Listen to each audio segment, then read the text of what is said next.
Con la primera selección, los Sixers de Filadelfia eligen a Ben Simmons.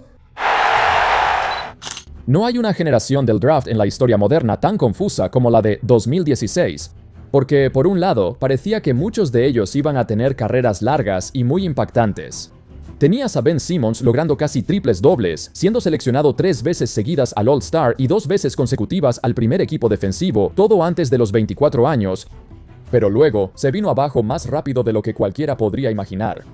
Luego tenías la segunda selección, Brandon Ingram, un anotador constante de 20 puntos por partido que fue devastado por las lesiones y tuvo tan poco impacto a gran escala en la NBA, siempre lo suficientemente bueno para apoyarlo, pero nunca lo suficientemente bueno para llevar a su equipo a ningún lado. Él es la definición de un jugador con el que la dinastía empieza después de que se va.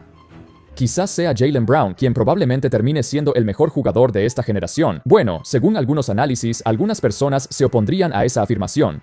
Y considerando que Brad Stevens lo dejó ir así de fácil, también ha tenido una trayectoria bastante extraña, siendo enviado a otro equipo después de la mejor temporada individual de su carrera. Es una generación desconcertante, llena de fracasos y estrellas de nivel B que alguna vez fueron catalogados como los jugadores más sobrepagados de la liga. Así que me lleva a preguntarme, ¿qué legado dejará realmente esta generación? Pero debido a la sorprendente profundidad de esta generación, podría ser redimida por las selecciones mucho más tardías en el draft. Echemos un vistazo detallado. Informan que los Celtics están cambiando a Jaylen Brown a los Sixers por Paul George, 2 selecciones de primera ronda y 2 de segunda ronda. Como todos sabemos, la primera selección, Ben Simmons, definitivamente tuvo la caída más legendaria de cualquier estrella en la historia. Pero su carrera ya pintaba mal antes siquiera de empezar. Se perdió lo que se suponía sería toda su temporada de novato debido a una fractura en el pie durante la pretemporada. Fue una fractura de Jones, una de las lesiones de pie más debilitantes que alguien tan alto como él podría sufrir. Así que, desde el principio, que la primera selección del draft estuviera fuera todo su primer año no era una buena señal. Para Simmons, esto fue solo el comienzo de una larga lista de lesiones graves y un nivel de debilidad mental que se convirtió en una carga difícil de superar. Fueron principalmente las lesiones de espalda las que arruinaron permanentemente su carrera, pero también el hecho de que nunca pudo corregir su forma de tiro, algo por lo que los aficionados siempre se burlaban de él. Eso fue lo que él dijo. Así que para cuando fue traspasado a Brooklyn, ya era solo una sombra de lo que fue, sin nada nuevo que aportar a su juego mientras poco a poco se desvanecía en la irrelevancia. La segunda selección, Brandon Ingram, como mencioné, no puedo pensar en otro jugador que sea tan constante anotando 20 puntos por partido como él, pero al mismo tiempo tenga tan poca influencia en el panorama de la NBA. De hecho, sí puedo. Zach LaVine, quien jugó solo una serie de playoffs en más de una década. Ingram, sin embargo, jugó en 3 series de playoffs en sus primeras 10 temporadas, lo cual es mejor, pero no por mucho, considerando que fue inútil y estuvo lesionado en 2 de ellas. Aunque sus lesiones nunca fueron tan graves como las de Simmons, se lesiona constantemente. Parece que cada año se lastima una parte distinta del cuerpo. Es como la versión de alero de Anthony Davis. El hecho de que se mantuviera sano durante toda una temporada en Toronto ya fue un milagro en sí mismo. Bueno, hasta que comenzó la postemporada y se volvió a lesionar. Hay una razón por la que los Pelícanos nunca pudieron lograr nada con él y Zion en la plantilla, porque ambos se lesionan en el peor momento posible y nunca pudieron mantener un periodo largo de éxito cuando ni siquiera pueden ponerse el uniforme. Ingram es, sin duda, un gran jugador, pero el rumbo de su carrera es una desgracia. Jaylen Brown fue la tercera selección, y por mucho que fue elogiado durante la mayor parte de su tiempo con los Celtics, también estoy muy consciente de las críticas que recibió antes del traspaso que lo mandó a otro equipo. Justo cuando llegó al mejor momento de su carrera, los Celtics no sintieron que valiera la pena a largo plazo. Sintieron que no valía la extensión de 70 millones por año que él buscaba, lo cual, ya sabes, es razonable tener dudas al respecto. Las opiniones sobre él están bastante divididas, y no es solo cosa de los medios. Juzgando por las conversaciones dentro de las oficinas de otros equipos, nadie lo valoraba tan alto como el dinero que él pedía. Pero aquí está el asunto. En este momento en que estoy haciendo este video, realmente no hay ningún otro jugador que tenga un argumento tan bueno para ser el mejor jugador de esta clase como Jaylen Brown. Su currículum, ya sabes, en cuanto a logros personales, logros de equipo, números puros en la hoja de estadísticas, es difícil poner a cualquier jugador de esta clase por encima de él. Aquí está Jaylen Brown, se eleva. Por eso esta clase es confusa. Porque incluso el que se suponía que era el mejor jugador de esta generación fue dejado de lado por el equipo que lo seleccionó. Tenemos nuestro primer gran fracaso en el número 4, Dragon Bender. No hace mucho, cuando hice mi video sobre todos los Wemby fallidos en la historia de la NBA, convenientemente dejé fuera a Bender porque, sinceramente, hasta se me olvidó que existía. Sin embargo, él definitivamente era un unicornio de 7 pies. Su comparación en el día del draft fue Kristaps Porzingis, y algunos cazatalentos proyectaban que su manejo de balón y habilidades de pase serían muy superiores a las del propio Porzingis. Sin embargo, había dos cosas en las que Porzingis tenía una ventaja sustancial, y esas dos cosas le ayudaron a forjar una larga y fructífera carrera en la NBA, mientras que Dragon Bender estaba acabado desde el principio. El atletismo y la capacidad de tiro de Porzingis, dos cosas de las que Bender carecía por completo. Es raro, ¿no? Esperarías que un jugador de 7 pies orientado al perímetro fuera al menos algo atlético, pero Bender claramente estaba superado por jugadores grandes mucho más rápidos y fuertes en la NBA, al grado de que ninguna de sus buenas cualidades importaba. Creo que el problema era que sus habilidades eran más parecidas a las de un alero, no a las de un pívot real, y jugaba mucho más pequeño de lo que indicaba su estatura. Los Suns también tenían mucha profundidad en las posiciones de alero y necesitaban que Bender jugara como un interior, cosa que no podía hacer. Ese tipo fue uno de los peores reboteadores de la historia para alguien de 7 pies. Jugaba en promedio 20 minutos por partido en su carrera, pero tenía menos de 4 rebotes por juego. Bender duró apenas un poco más de 3 temporadas antes de su salida de la liga. La quinta selección, Kris Dunn, tuvo una de las trayectorias profesionales más interesantes. En un momento, recuerdo lo mucho que lo elogiaban durante su tiempo en Chicago. En sus primeros 4 años, tuvo un buen comienzo en su carrera, pero sufrió una mala racha de lesiones que lo hizo perderse la mayor parte de 3 temporadas consecutivas. No fue hasta que llegó a los Clippers donde volvió a encontrar su lugar en la NBA como un base duro, estoico y con mentalidad defensiva. Dunn la desvió. Rich Reeves en los Clippers en una jugada de poder. Para un tipo que pasó tantos años en rehabilitación, bien pudo haber salido de la liga en ese tiempo. Pero el hecho de que su carrera haya durado tanto tiempo es prueba de su enorme motivación por regresar a la cancha, cosa que logró. La sexta selección, Buddy Hield. ¿Recuerdan toda la controversia sobre su edad en ese entonces? Bueno, aparentemente cumplió 24 años 2 meses después de comenzar su temporada de novato. Y si entras a esta edad, tienes que ser un jugador pulido desde el principio. Y afortunadamente lo fue. Hield era un tirador de 3 puntos explosivo y, en general, simplemente un muy buen anotador desde cualquier área de la cancha, lo que lo hacía valioso para un equipo como los Kings, que se beneficiaban de cualquiera que mostrara un poco de talento, especialmente cuando seleccionaron tantos otros fracasos en esa época. Buddy Hield fue una nota positiva y hubo un par de años en los que estuvo entre los 5 mejores de la liga en intentos de triples por partido. Su fortaleza era recibir el balón saliendo de las pantallas y lanzarlo de inmediato. Buddy es prácticamente el típico jugador de grandes estadísticas en un equipo malo. Siempre formó parte de equipos perdedores y no llegó a los playoffs hasta los 31 años. Pero si ves cómo se desarrolló la primera ronda de este draft, la verdad es que Buddy fue una de las mejores selecciones. De todos modos, la séptima selección fue Jamal Murray. La campaña de 2026 vio a Jamal Murray ser seleccionado por primera vez para el equipo All-Star y para el equipo All-NBA. Sin embargo, antes de eso, Jamal Murray tenía la notoria distinción de ser el jugador no All-Star mejor pagado de la historia. La verdad es que, cuando firmó una extensión máxima de 4 años y $208 millones hace años, se consideró un mal contrato. Un salario de nivel superestrella para un jugador al borde del All-Star que suele lesionarse. Gran parte de eso se debió a su reputación como un jugador que se crece en los playoffs durante el camino de su equipo al campeonato en 2023. Hace algunos movimientos. Se acabó el juego. Sin embargo, desde entonces, las actuaciones de Murray en los playoffs se volvieron muy irregulares e inconsistentes. Pero dicho todo eso, sigue siendo uno de los 5 mejores, probablemente de los 3 mejores jugadores de esta generación. A pesar de los pocos logros individuales y la percepción polarizante de su carrera. Desafortunadamente, la octava selección del draft fue claramente mala desde el principio. Marquese Chriss. Adquirido por Phoenix en la noche del draft, Chriss representó otro fracaso más para los Suns después de Dragon Bender. De hecho, tuvieron una serie de fracasos durante varios años, lo que marcó una época tumultuosa para el proceso de reconstrucción de los Suns, y Chriss se convirtió en una simple gota en el vasto océano de miseria. Los Suns lo eligieron debido a su potencial increíble. El tipo medía 2,6 metros, pesaba 109 kilos y era un fenómeno de la naturaleza que podía correr por la cancha como una gacela. Así que su potencial estaba casi completamente ligado a su habilidad atlética fuera de este mundo. Pero ya sabes cómo es con tipos como este. En el momento en que ponen un pie en la NBA, su supuesto atletismo de élite ya no es especial. Y sumado a su falta de habilidades reales de baloncesto, el tipo era un prospecto tan inexperto que no entendía el juego de la NBA.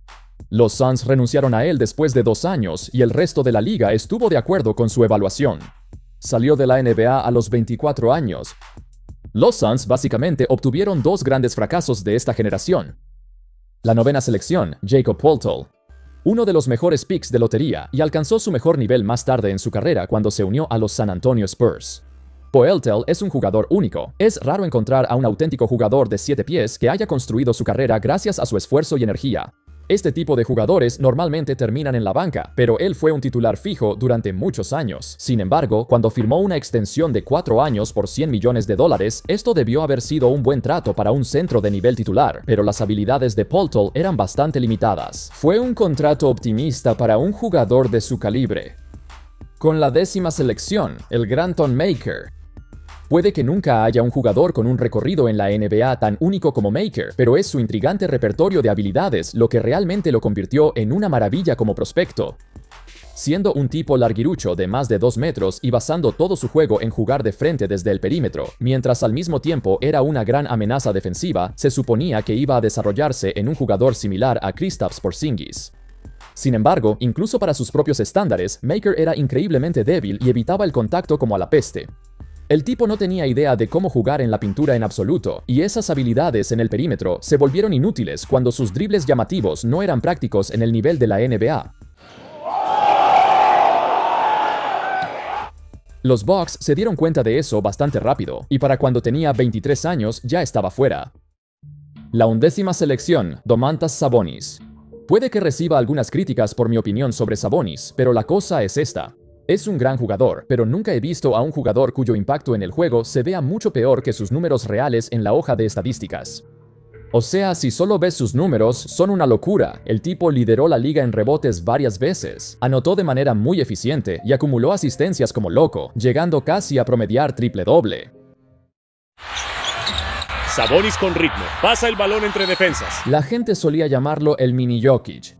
Sin embargo, verlo jugar es otra historia. Gran parte de sus asistencias vienen de acciones de mano a mano. Gran parte de sus puntos vienen de canastas muy fáciles cerca del aro, pero en situaciones donde necesita hacer más, Sabonis no puede. Su repertorio ofensivo es sorprendentemente muy limitado, y su defensa es peor, pero es su selección de tiros muy selectiva, lo que hace que su anotación se vea mejor de lo que realmente es. Dicho esto, sigue siendo un All-Star en múltiples ocasiones, sigue siendo uno de los mejores jugadores de esta generación, y sin duda una selección fenomenal en el puesto número 11.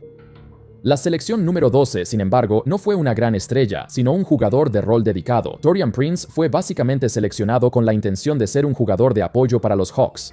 Un alero complementario de triple y defensa que cumplió ese papel muy bien incluso a medida que avanzaba su carrera. Giorgos Papagiannis, la selección número 13. Sí, jugó 39 partidos antes de regresar a la Euroliga. El tipo era un centro enorme, pero con pies lentos y sin cualidades destacables aparte de su tamaño. No había lugar para él en la liga durante una era dominada por los triples y el pick and roll. No podía defender las jugadas más básicas que todos los equipos hacían. La 14ª selección fue Denzel Valentine. Menos de 1 minuto para terminar.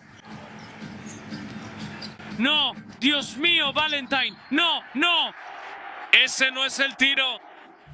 Sí, estoy seguro de que esto es lo primero que todos piensan de él cuando escuchan su nombre, y es el resumen perfecto de su carrera, un jugador que pensaba que era mucho mejor de lo que realmente es. Unos meses después de este tiro horrible, los Bulls renunciaron a sus derechos en la agencia libre, y solo jugó una temporada más antes de salir permanentemente de la liga. Esas fueron las 14 selecciones de la lotería, y sinceramente, no estuvo tan mal. Por supuesto, hubo un par de jugadores que no cumplieron con las expectativas en la parte alta, pero aproximadamente la mitad de los jugadores se convirtieron en piezas de calidad para sus respectivos equipos. Aún así, para muchos de estos muchachos, se esperaba más de ellos de lo que realmente lograron, especialmente para jugadores tan talentosos como Simmons, Ingram o Sabonis, quienes no habían dejado una gran huella en el panorama de la postemporada. Y el resto de la primera ronda siguió el mismo patrón. La selección número 19 Malik Beasley y la selección número 20 Caris LeVert. Ambos alguna vez fueron considerados jugadores de rol muy valiosos y de mucha calidad, con habilidades deseables que deberían mantenerlos en la liga por mucho tiempo. Sin embargo, el juego de Levert se estancó. Lleva el pase de Caris LeVert al frente, interceptado. Aunque tenía reputación de ser un anotador versátil y creador de juego, no era tan bueno como indicaban sus números. La idea de LeVert es mejor que el propio jugador en sí. Cuando pasó a ser un jugador de banca, algunos creían que podía desempeñar el papel de un Lou Williams de 2 metros, uno de los jugadores de banca más productivos de todos los tiempos. Eso era muy poco probable. Por supuesto, todos sabemos lo que le pasó a Malik Beasley. Fuentes me dicen que la oficina del fiscal federal de los Estados Unidos está investigando al escolta de los Detroit Pistons, Malik Beasley, por acusaciones de haber apostado. Es una lástima porque parecía que había encontrado una nueva vida en Detroit, solo para que todo se viniera abajo. Sin embargo, con toda la decepción y la falta de éxito sostenido en las primeras 20 selecciones, sorprendentemente mejora mucho comenzando a finales de la primera ronda y principios de la segunda ronda. La selección número 27 fue Pascal Siakam, un jugador fenomenal que superó con creces su posición en el draft. Incluso en Toronto, fue un catalizador clave para el campeonato de los Raptors y usó lo que aprendió para encadenar varios años consecutivos como la primera opción de su equipo. Incluso después de ser traspasado a Indiana, Siakam ha demostrado que puede adaptarse y encajar en cualquier plantilla, en cualquier ofensiva. El mayor robo de la primera ronda, por mucho. Luego está la selección número 29 de Junte Murray. También fue un gran robo. Comenzó como un protegido de Greg Popovich, y tras la salida de Kawhi, Murray rápidamente se convirtió en una estrella defensiva y eventualmente en una máquina de triples dobles cuando tuvo la oportunidad de ser el principal manejador del balón. Sin embargo, la historia no será amable con Murray. Quizás sea recordado más por su tiempo en los Hawks, donde el equipo tenía la ambición de juntarlo en la dupla de guardias con Trae Young, porque Murray supuestamente tenía la táctica defensiva para cubrir la mayor debilidad de Trae. En realidad, la ofensiva del equipo funcionaba mucho mejor cuando uno de ellos estaba en la banca, porque tenías a dos jugadores sumamente dominantes con el balón, que no se beneficiaban el uno del otro. Quizás más de la culpa debería ir para el cuerpo técnico, pero no fue la combinación perfecta que imaginaron al principio. Después de eso, vinieron las lesiones que acabaron con el resto del mejor momento de Murray. Puedes agregarlo a la larga lista de jugadores casi All-Star de esta generación que nunca jugaron muchos partidos de playoffs de alta presión, así que es difícil evaluar su carrera. La selección número 32 de Ivica Zubac. Un pívot titular sólido durante toda su carrera y una pieza valiosa en muchos equipos de playoffs. Él es un buen representante de toda esta generación porque tuvo un comienzo lento, se ganó su lugar en la rotación y encontró su nicho. Zubac siempre ha jugado dentro de su papel sin hacer demasiado. En la selección número 36 de esta generación estaba el hombre que ganó el novato del año, Malcolm Brogdon. Bueno, técnicamente, Ben Simmons también ganó el novato del año, pero fue al año siguiente porque se perdió todo su primer año. Brogdon fue el verdadero novato del año, ya que se convirtió en la selección más baja del draft en ganar el premio en más de 50 años. Alvarado ahora, Brogdon. Conduce, bandeja invertida, y encesta. Lo curioso es que sus números ni siquiera fueron tan buenos, pero eso demuestra lo lento que fue el inicio de toda esta generación. Si alguien como Brogdon pudo ganar el novato del año promediando 10 puntos y 4 asistencias y saliendo de la banca la mayor parte de la temporada, eso es impresionante, pero al mismo tiempo un poco triste. 2 selecciones después, en el puesto 38, ¿quién puede olvidar al propio tricampeón, Patrick McCaw? Él es el primer y único jugador en la historia que ganó 3 campeonatos consecutivos con 2 equipos diferentes en sus primeros 3 años en la liga, así que vale la pena mencionarlo solo por eso. Pero individualmente no tuvo un gran impacto, especialmente en los playoffs donde apenas formaba parte de la rotación. Georges Niang en la selección número 50. Si de ese puesto del draft sacas 9 temporadas y más de 500 partidos, es un éxito. Niang pasó la mayor parte de su carrera como francotirador, un tirador de 3 puntos de élite que trabajó lo suficiente para mantener un lugar en la plantilla durante tantos años. Con todas esas selecciones notables en el draft, ¿qué hizo que esta generación fuera realmente única? El número poco convencional de jugadores no seleccionados que tuvieron un impacto significativo. Fred VanVleet es el más destacado. Cuando te dejan sin elegir en el draft, siendo un base bajito y rechoncho, al que nadie veía con las herramientas para destacar, y aún así demuestras que estaban equivocados. VanVleet aplastó a los críticos y se convirtió en un All-Star siendo un jugador no seleccionado en el draft, algo que solo se ha logrado unas cuantas veces en la historia. Sin embargo, no es solo él. Este grupo de jugadores no seleccionados en el draft también incluía a Gary Payton II, el jugador de 1.88 metros más alto que hayas visto, y una pieza muy importante para la carrera por el campeonato de los Warriors en 2022. ¡Curry, triple! Sí, de 2. clavada con las dos manos. El ex campeón de clavadas Derrick Jones Jr. tampoco fue seleccionado en el draft este año, y al igual que Peyton, encontró un resurgimiento tardío en su carrera como un cortador sin balón sumamente atlético.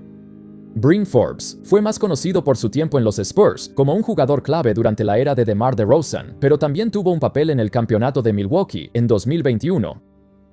Dorian Finney-Smith, un especialista élite en triples y defensa, más conocido por su tiempo en Dallas junto a Luka. Y por último, pero definitivamente no menos importante, Alex Caruso, múltiple campeón e integrante del equipo defensivo de la NBA. Son 6, sí, escuchaste bien, 6 jugadores no seleccionados de una sola generación que todos hicieron contribuciones enormes en la NBA, lo cual, honestamente, es algo inaudito. Normalmente ves solo 1 o 2 jugadores no seleccionados de un solo año, pero 6, eso es una locura. En general, ¿cuál es el consenso general sobre esta generación? Bueno, la profundidad fue mucho mejor que en la mayoría de los otros drafts, pero en cuanto a las estrellas de alto nivel, es un volado. Muchos de ellos tuvieron trayectorias profesionales extrañas que nos hacen pensar que no dejarán mucho legado, incluso si tuvieron éxito individualmente. Cuéntame qué opinas en la sección de comentarios. ¿Por qué crees que será recordada la clase del draft de 2016? De todos modos, eso es todo, amigos. Muchas gracias a todos por ver, espero que hayan disfrutado el video, y por supuesto, como siempre, nos vemos la próxima vez. Paz.